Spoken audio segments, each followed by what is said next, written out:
Ya, assalamualaikum warahmatullahi wabarakatuh.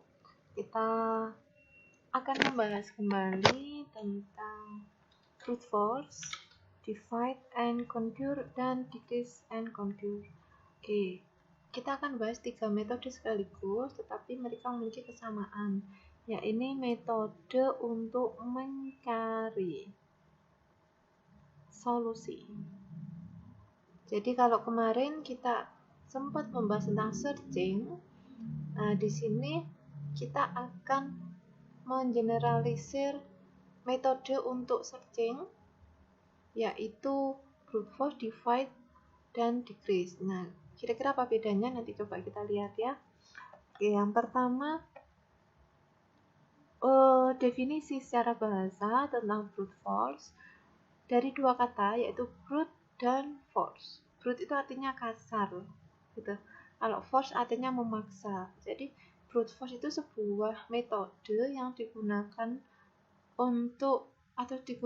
dengan cara memaksa atau bekerja kasar, memperoleh solusinya itu sembarangan. Nah, gitu. Kalau divide and conquer, divide itu artinya membagi, conquer menyelesaikan. Jadi nanti dibagi-bagi masalahnya, baru kemudian diselesaikan. Kalau decrease and conquer, decrease itu artinya mengurangi di sini adalah maksudnya mengurangi dimensi masalah dan baru kemudian menyelesaikannya. Kalau sudah selesai maka diperbesar dimensinya gitu. Konsepnya divide dan decrease itu mirip, sama-sama memperkecil, tapi kalau divide itu membagi-bagi. Kalau decrease itu dimulai dari yang kecil kemudian membesar gitu. Kita ke brute force dulu. Brute force di sini adalah sebuah metode kuno, metode pertama yang digunakan untuk memecahkan masalah dengan sangat sederhana. Jadi setiap masalah itu pasti bisa diselesaikan dengan brute force. Jadi brute force itu adalah penyelesaian sangat sederhana dan langsung gitu ya. Contohnya, mencari elemen terbesar, mencari elemen terkecil, menghitung pangkat, menghitung faktorial, mengurutkan. Nah, dulu kan kita sempat belajar bubble ya, bubble sama selection ya. Bubble dulu konsepnya adalah mencoba satu-satu ya kan ya, mencoba satu-satu seperti gelembung, jadi nanti bergeser gitu ya. Nah, itu adalah konsepnya brute force. Algoritma brute force itu umumnya tidak cerdas, tidak efisien dari segi waktu ataupun dari segi kompleksitas. Algoritma brute force membutuhkan waktu yang berbanding lurus dengan jumlah langkah penyelesaiannya. Jadi kalau ada n masalah ya, n masalah, maka kompleksitasnya akan tinggi gitu ya. Semakin dimensinya besar, maka semakin tinggi kompleksitasnya. Ini n, ini kompleksitasnya. Untuk masalah yang ukurannya kecil, kesederhanaan brute force-nya lebih diperhitungkan daripada ketidakefisiennya. Tapi kalau masalahnya kecil ya, brute force ini adalah metode yang sangat handal. Ingat, force itu artinya tenaga, bukan otak. Jadi brute force itu adalah metode yang tidak cerdas, tetapi metode yang menggunakan tenaga atau mencoba semua solusi gitu. Ini contoh ilustrasinya brute force. Di sini saya punya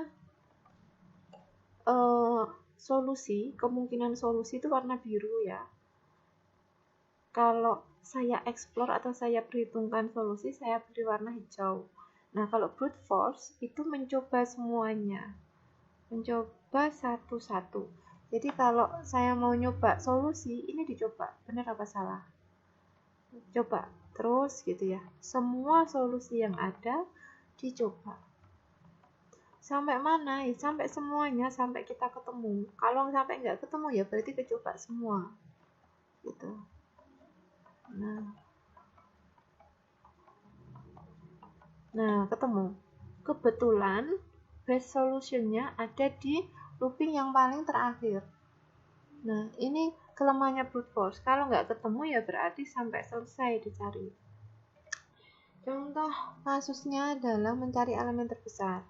Nah, kalau di sini tuh sudah ada looping gitu ya. Looping for awal sampai end. Nah, ini bisa dipastikan ya menggunakan brute force. Jadi semuanya dicoba.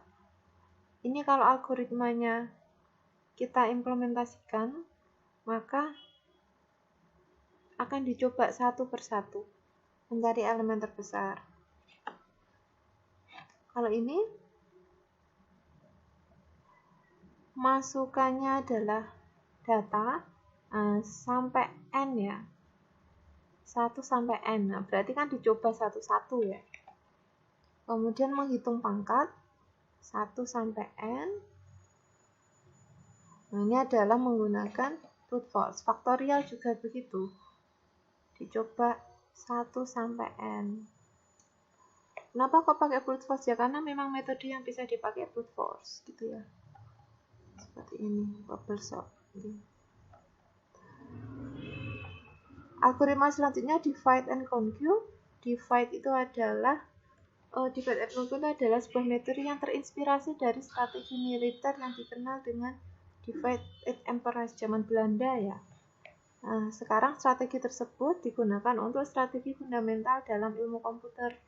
Namanya diganti divide and conquer. Prosesnya adalah divide, kemudian di-conquer, kemudian di-combine. Karena divide itu kan membagi. Nah, di-combine itu berarti dijadikan satu gitu. Jadi divide itu di sini adalah membagi masalah lebih kecil, kemudian diselesaikan, kemudian digabungkan solusinya. Nah, seperti itu.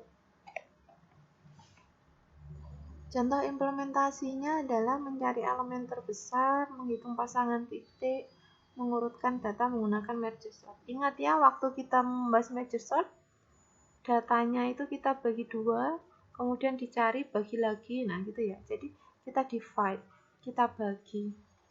Nah, jadi ilustrasinya seperti ini. Biru itu adalah solusi yang ada, maka kalau solusinya besar, kita buat beberapa sub masalah. Nah, kita bagi-bagi seperti ini. Baru setelah dibagi-bagi, kita explore secara paralel. Lebih cepat seperti ini. Nah, seperti ini kita explore. Nah, ketemu. Lebih cepat ya dari brute force. Karena kita membagi-bagi dan kita kerjakan paralel.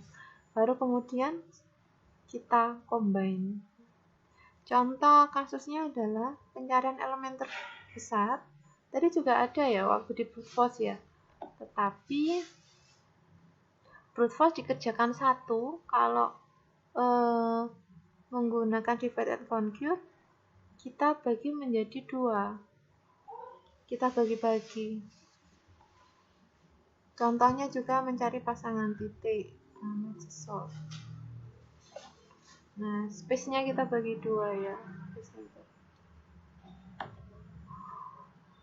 Contoh yang ketiga adalah decrease and conquer. Metodenya adalah decrease, itu mengurangi dimensi masalah, kemudian diselesaikan, baru di-extend masalahnya. Menggunakan divide dan decrease, itu adalah ketika menggunakan divide, itu masalahnya bisa dibagi, tapi kalau decrease itu problemnya tunggal dan tidak bisa dipecah-pecah menjadi subproblem. Jadi bisanya adalah mengerjakan yang kecil dulu baru kemudian diperbesar. Contohnya kasusnya adalah insertion sort, binary search, DFS, BFS. Yang pernah kita bahas ini ya insertion dan binary ya. Oke. Ini contohnya ilustrasi decrease and conquer. Jadi kita punya solusi di warna biru. Nah, kita kerjakan yang kecil dulu. Kita explore yang kecil dulu. Nah, kalau tidak ada atau belum ketemu, maka kita extend. Kalau masih belum ketemu, di extend. Nah, kalau sudah ketemu ya sudah berhenti. Jadi tidak perlu mengerjakan semuanya dulu. Kita bagi dulu, kita perkecil dulu solusinya, baru dieksplor. Nah, contohnya tadi adalah DFS dan BFS. Oke. Ini akan kita bahas lebih lanjut nanti ya, waktu setelah UTS, metode DFS dan BFS. Sekarang kita ke praktikumnya.